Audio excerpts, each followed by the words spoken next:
the first thing the reborn genius Mia did was to sign a wager agreement with Eren, who was impersonating her identity. Then they each went live to demonstrate treating two young masters suffering from terminal illnesses. Whoever could cure the two young masters would gain immeasurable wealth and honor, and prove who was the true heir to the Tianyi Hermit sect. At first, netizens dismissed the oddly dressed Mia, betting heavily on Eren in her Taoist attire. Yet within half an hour, Mia had awakened the second young master from his 3-month coma. Meanwhile, after Eren's night of elaborate rituals, the first young master showed no signs of improvement. His condition had worsened. At that moment, everyone finally realized Eren was an imposter. Yet when confronted by the old master's desperate pleas, "Please save the eldest young master," Mia, who had always been kind-hearted, chose to stand by coldly. For in her past life, she had exhausted herself for love, saving the terminally ill eldest young master, Jack. After they married, he came to hate her for tearing him apart from Eren. Now, with Eren tragically stricken by lung cancer, Jack threatened to take their newborn daughter's life to force his medically gifted wife to treat Irene. Mia had no choice but to comply. Yet treating this terminal illness drained Mia's strength. When she pleaded with Jack to raise their child properly, she never imagined he intended to reunite with Irene, and never planned for either of them to survive. Witnessing her infant daughter tragically die before her eyes, Mia's rage overwhelmed her. She coughed up blood and passed away on the spot. Yet when she opened her eyes again, she found herself reborn. To the very day she agreed to treat the young master's illness with the bitter lessons of her past life, Mia intended to refuse treating Jack. But the next moment, the boy had already spoken first, mockingly calling Mia a fraud who could never possibly cure incurable diseases. This instantly made Mia realize Jack had also been reborn. Sure enough, the next moment, Jack declared he knew a remarkable woman named Eren, who had grown up in a Taoist temple. She was the true heir to the Tianyi Hermit sect. No sooner had he spoken than Eren,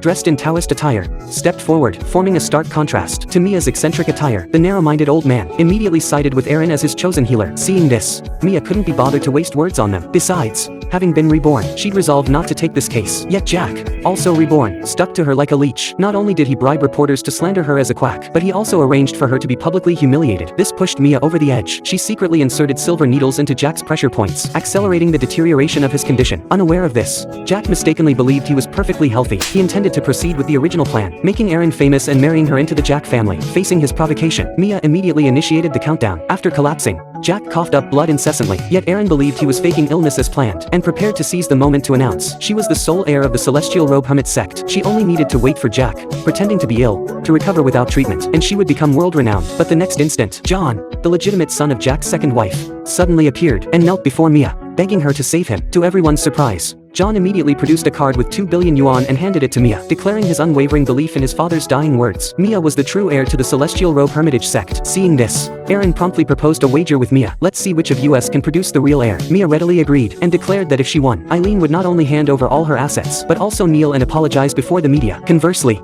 if she lost, she would retire from the world. After successfully sealing the wager, to ensure fairness, the two staged a live stream showcasing the entire treatment process. Before departing, Mia inquired about the young master's illness. She learned that it stemmed from their ancestors' damage to the virtue of future generations. No sooner had Mia touched the young master than a cloud of black energy surged from his body, but this posed no challenge to her. After 3 acupuncture needles, black energy continued to seep from the young master's wrist. He then began coughing up blood. Witnessing this, Yuri gloated, mocking Mia as a fraud. Yet the next moment, the black energy effortlessly dissolved all the dark energy within the young master's body. The young master thus recovered and awoke. Yuri couldn't believe he possessed such power. Having just spoken ill of him moments before, he now thought, "Master, spare my life." Instantly, the cup in his hand fell to the floor, and he muttered, "I trusted the wrong person." Meanwhile, after Eren put on a show, Jack did not wake up as planned. This instantly threw her into a panic. In her panic, she accidentally revealed their scheme. The live audience instantly realized he was the complete fraud. Ravaged by regret, Yuri immediately ordered Eileen's arrest. He then brought his gravely ill grandson before Mia. "It's too late to beg me now," Mia declared. "Go believe in your white moonlight instead." Jack coughed up blood and collapsed to the floor.